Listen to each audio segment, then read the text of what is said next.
Today we are checking out the FX30, the FX30. Welcome to Camera Centre UK.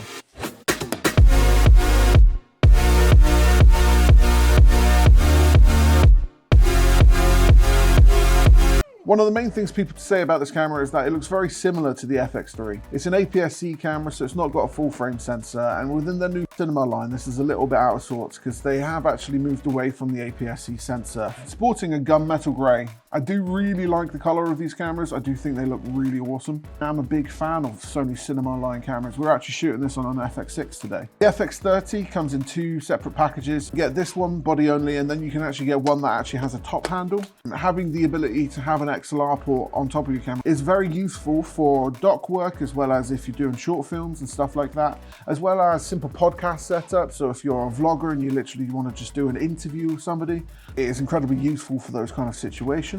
It is a predominantly video orientated camera. You can shoot 4K at 120. When you do shoot in this mode, it does provide a little bit of a crop, but it is still incredibly usable when it comes to slow motion footage, so you can get some incredibly good looking shots. Of course, the 4K mode does cover the entire sensor, and this is all shot at 422 at 10-bit. So you've got some really good color depth to your images there. As with the rest of the cinema cameras, you do have access to S-Cinetone, which is really good if you just want to get shots and just be able to put that straight into the edit without the grade. Sony have given you the ability to actually upload LUTs into the camera. This gives you a better real-time feed as to what your footage may look like once you're done. This does have dual ISO, so you've got 800 and then 2500. This means when you switch between the two, when you hit the 2500 range, it cleans up the image, and then when you're at 800, it's a very clean image as well. This camera is very compact and is very lightweight. I do think this is really good for vloggers and people that just want to be able to get footage just out and about. It has a full HDMI built into the actual camera, so that is right there. So your full HDMI. This is great for external monitoring solutions, so when you're using a Ninja 5 or Shogun monitor. Micro or mini HDMI is that they get damaged really easy. These full-size HDMI ports are a lot more sturdy and generally just better. You have the 5-axis image stabilization, so this camera is very good for people that want to use it handheld, and I think it's incredibly useful for people that are looking at this particular line of cameras. So you want to get a cinema camera, but you don't necessarily want to spend the big bucks in order to buy them.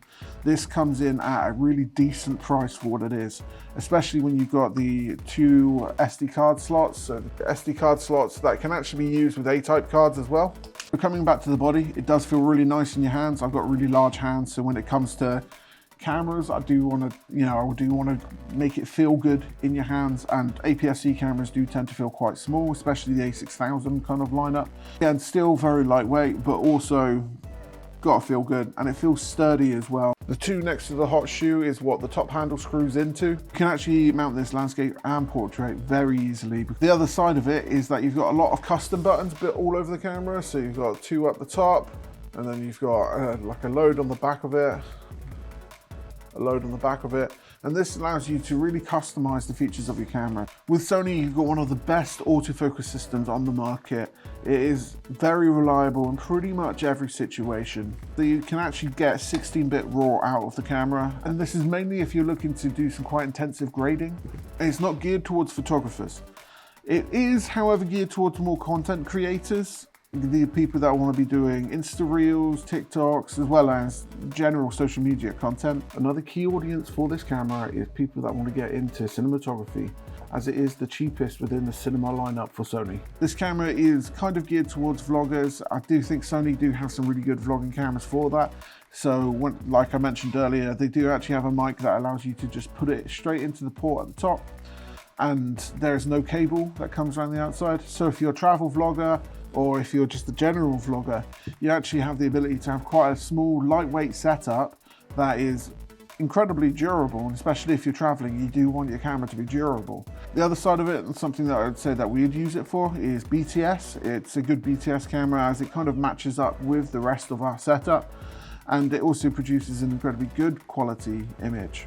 So that's my first thoughts and impressions, and a little bit of a look what you can get out of the camera. Let me know what you think. My name's Stuart, and this is Camera Centre UK.